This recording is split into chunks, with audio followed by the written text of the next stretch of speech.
Après avoir dessiné les fleurs, j'applique le liquide à masquer avec un pinceau usagé. J'en mets une bonne quantité afin que ce soit facile à l'enlever. Je m'applique sur les contours pour avoir un dessin bien net.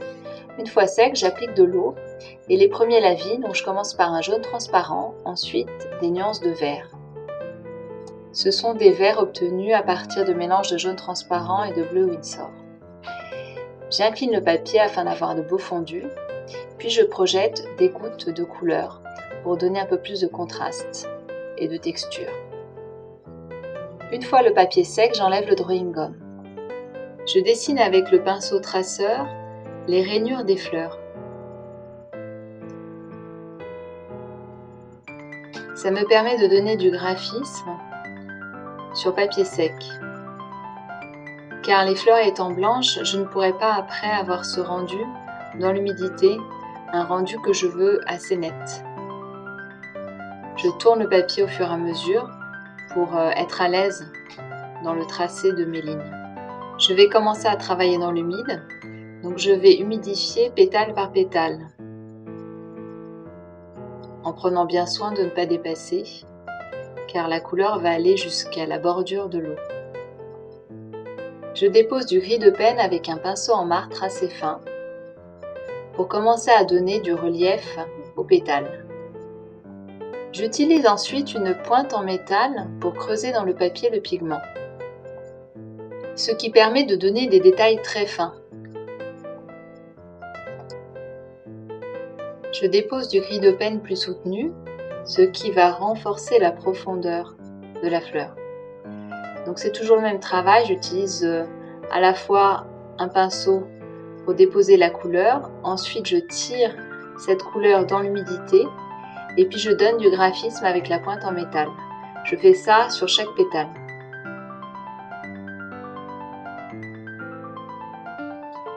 Je peins un pétale sur deux, ce qui me permet d'attendre que ça sèche.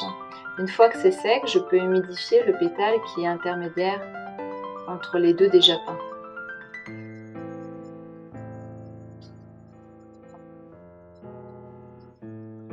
C'est un travail très subtil de valeur, donc il faut vraiment prendre le temps de l'observation par rapport à notre modèle, car comme ce sont des fleurs blanches, c'est vraiment un travail très subtil de valeur. Il faut vraiment faire attention de ne pas ternir l'ensemble du pétale à chaque fois. Donc l'ombre, elle reste assez localisée, on la tire légèrement, mais il ne faut pas qu'elle envahisse vraiment tout le pétale, que le pétale devienne bleu.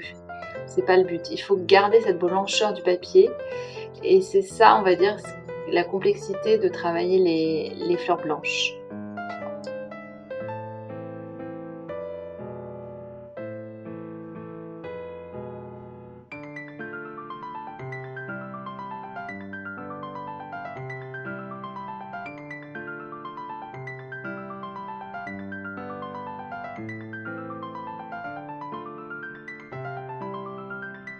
La première fleur étant sèche, je vais commencer à attaquer la deuxième. Donc c'est exactement le même travail que la première. J'applique de l'eau, ensuite je dépose le pigment avec le pinceau et je tire pour obtenir des valeurs dégradées.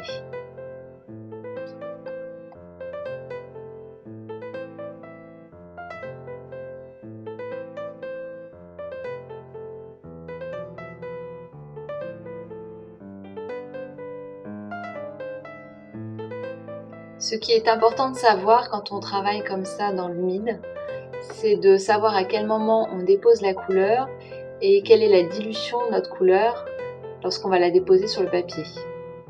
Alors là, pour travailler ces fleurs-là, j'humidifie légèrement, la surface est brillante, elle est homogène, il n'y a aucune goutte d'eau. La surface d'humidité est la même sur tout le pétale. Ensuite, pour appliquer ma couleur, j'utilise une peinture qui est quand même assez séchée sur la palette, c'est pas une peinture liquide.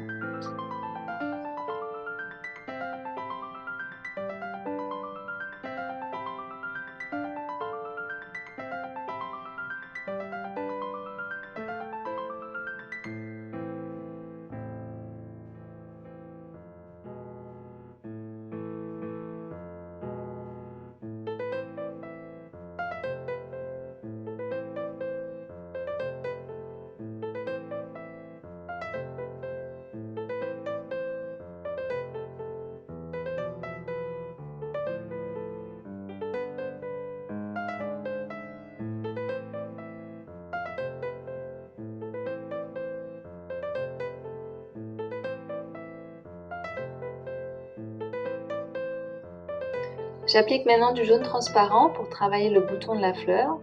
Donc j'accentue ce jaune. Je place du vert sur l'extrémité pour donner de la profondeur à ce bouton, qu'on comprenne qu'il est à l'intérieur de la fleur.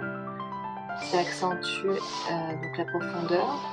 Et puis je donne un peu de texture en mettant un peu de vert, un peu d'orange. Ensuite, je tamponne avec le manche du pinceau et avec ma pointe métallique pour donner de la texture. Donc pour que ça fonctionne, il faut que la surface reste humide. Si elle est déjà sèche, on ne peut plus creuser dans le papier. Il n'y aura pas d'impact visuel si on creuse dans le papier quand c'est sec. Ça marche que dans l'humidité.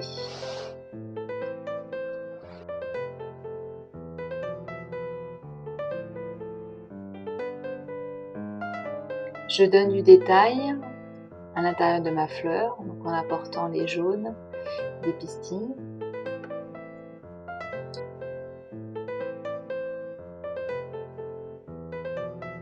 Je les ombre légèrement pour leur donner du relief, qu'elles ne restent pas plates, pour toujours accentuer cette profondeur et un effet visuel 3D.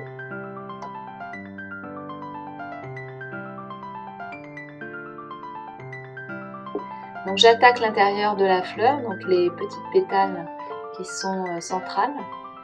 Là, les valeurs sont les plus fortes, c'est là où il y a le plus de profondeur.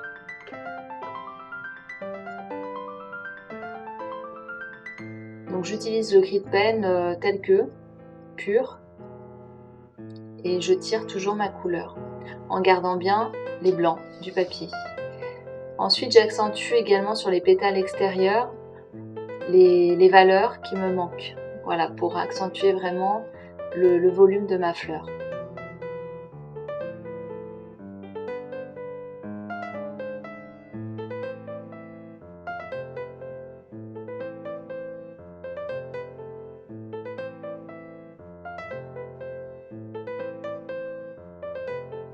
Et voici le rendu final.